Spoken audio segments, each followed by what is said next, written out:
Sovereignty in conversations, from compliments to connection. Have you ever had an odd conversation with somebody and you just replay this one moment? I wish that I would have said something different. Do you think that they thought something different? You call a friend up and you say, look, did I say something dumb? Do you think that that was fine?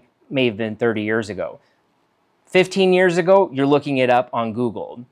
5 months ago, you're looking it up on artificial intelligence, asking them, should I have said something different? What do I do next time?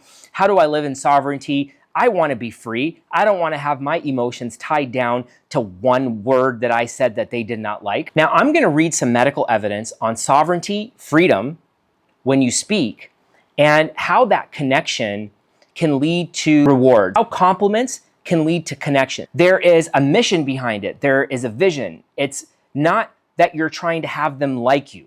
It's not like you want to please them. You don't want to do a disservice either. You don't want to judge them. You don't want to say anything mean about them either. But we're talking about how compliments can create connection when you have neurospiritual sovereignty. What does that mean? You are not experiencing resentment when something happens. You don't have anything bad to say about yourself. You don't have emotions tied to it. They said that, I need a drink, I need to eat bad. That's neurobiologic warfare. They said something, I'll accept it. How do I live in freedom? Neurospiritual sovereignty. Let me just trust my higher self that this dopamine delay will work and I'll help somebody else in the future. Let's read some medical evidence.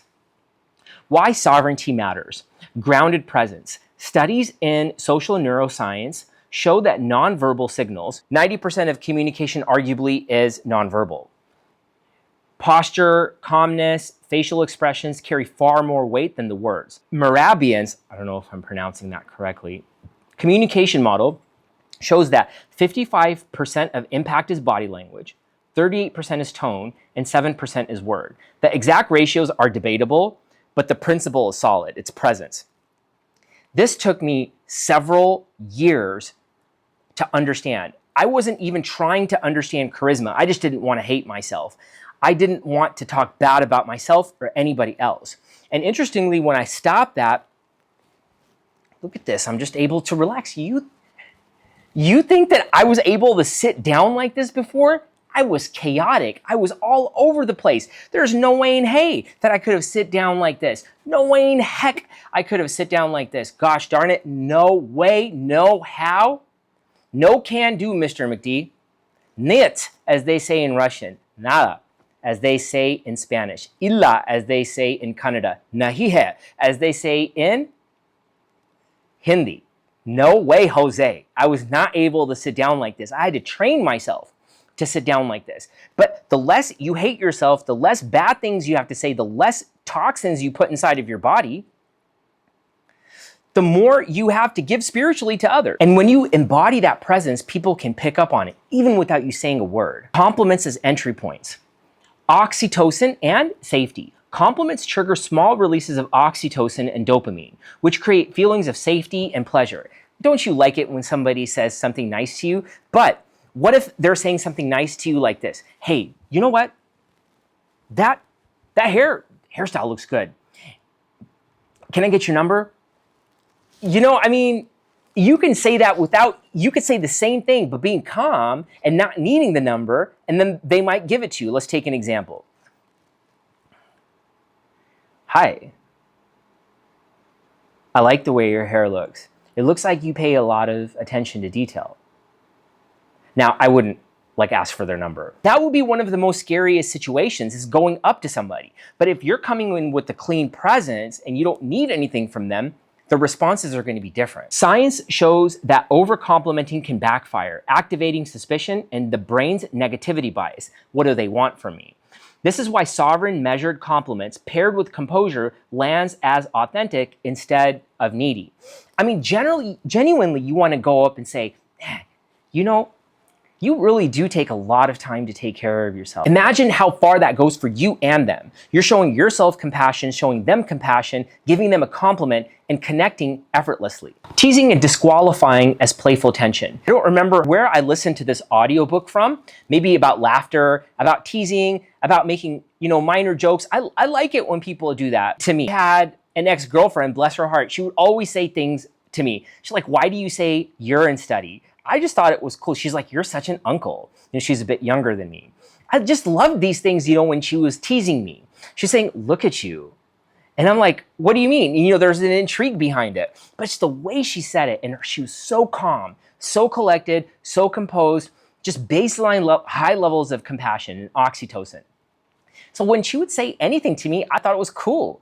She's like just making fun. So this lightful teasing, cortisol reduces with laughter. Medical evidence supports that.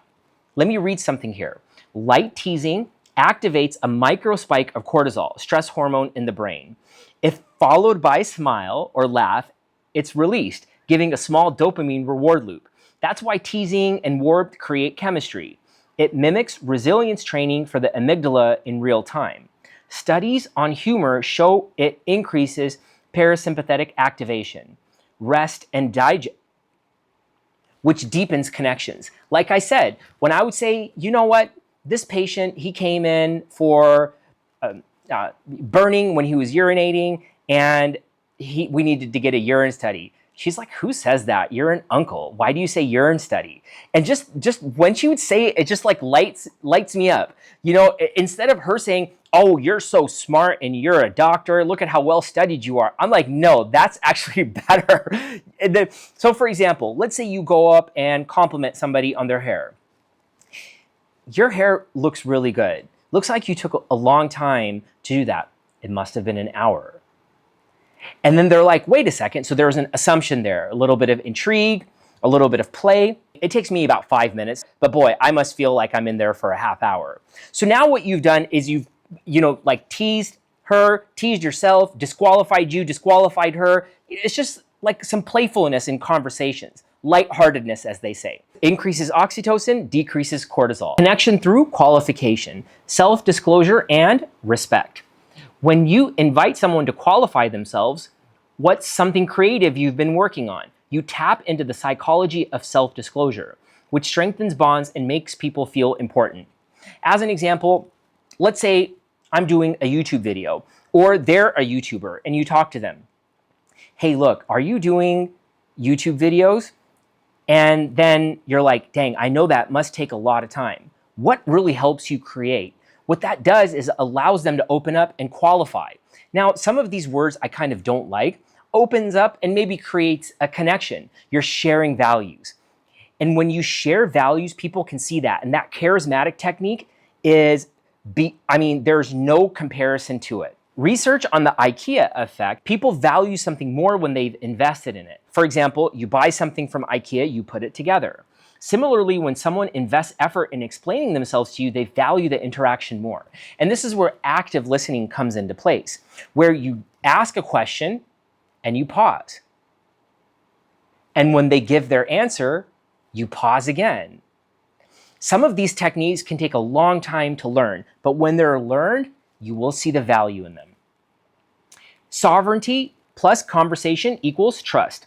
Sovereignty isn't about control, it's about stability. Medical studies show that leaders with calm, confident presence reduce cortisol in group settings and boost serotonin and dopamine, creating trust and openness. I remember Mark Cuban talking about him going into a meeting and just writing down, listen. Some of these things can be forced. I just gotta listen. No. What's the mission, vision, purpose? Oh, the mission is to feed the poor, purify their water. Vision, we want everybody to feel sovereign and free during this process. The purpose is to do something greater than me. All right, let's just listen then. And with that said, what you're doing is you're actually tapping into the prefrontal cortex, the anterior cingulate cortex, where your brain, that's the muscle where you understand certain things, where you're just like, okay, this conversation has nothing to do with me. It's greater. When a patient comes in, it has nothing to do with me. It's greater than me. I'm going to make things about myself sometimes. But for the most part, I understand that it's not about me. And of course, I need to make sure that I've ate, that I have taken a shower in the morning, that I've walked my dog. So I am going to make the day about me a little bit. But when I go to work, it has nothing to do with me because I'm serving a greater mission. God has put me in this position for a reason. With that said, you just consecrate.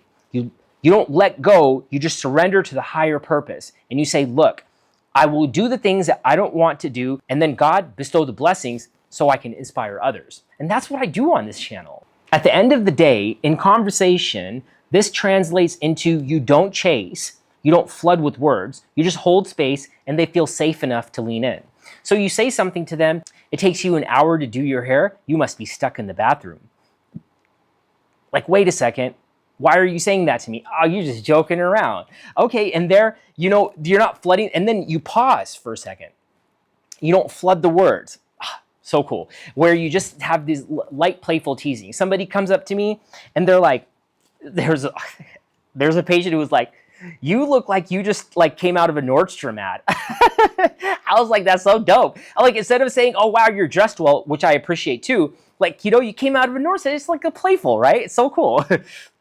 How does this tie into mind hygiene? When you can frame this, you connect, you play, you have playful conversations, you have a good tone, you have charismatic techniques, you accept the awareness, you be compassionate because you've taken action steps to do things you don't want to do to get to where you are, you're gonna have great connections with people.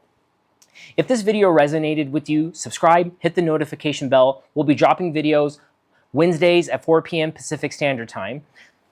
Drop a comment, let us know what you think about this, like the video, and let me know how I can make this better and what you think and what your forms of charisma are, how you feel about connection through compliments. Namaste.